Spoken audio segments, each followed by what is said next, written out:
The most important thing to know about the causes and the origin of these problems or cardiovascular risk is vascular disease. That is it. It's not the heart. We hear heart attack, and some of us, we are under this understanding that it's a heart problem, and no, it results in a heart problem. Most cardiovascular problems are the result of a vascular disease. So we really need to put our eye on vascular disease, and that's what we're going to do in this course, and I'm going to get into it in this lesson.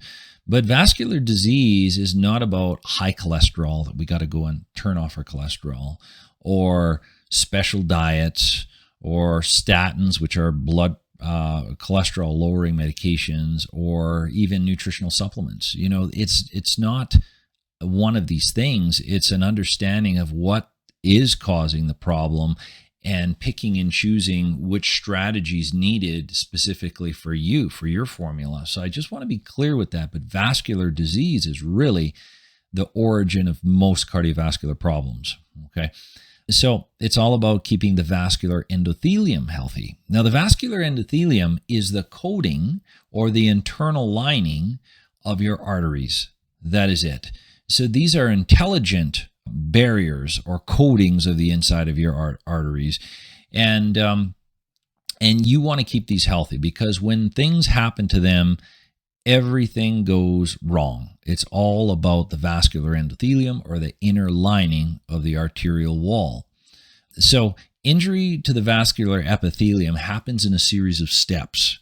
Now, these steps we're learning more and more about, and I'm not expecting you to be, a cardiovascular surgeon, nor am I after this course, but you should understand the mechanisms so you can keep your mind open to what's needed and what you need to do. So the first thing that happens in the series, so the vascular endothelium damage happens in a series of steps, something we call a cascade. Okay, one piece leads to another, and everything just gets worse. And the first thing that happens is there's vascular permeability, where the wall gets injured and the internal lining gets exposed, if you will. And then what happens is cholesterol coming through the arteries starts to build up and accumulate on this injured wall of the vessel. Okay, so then cholesterol starts to pack up and jam up there.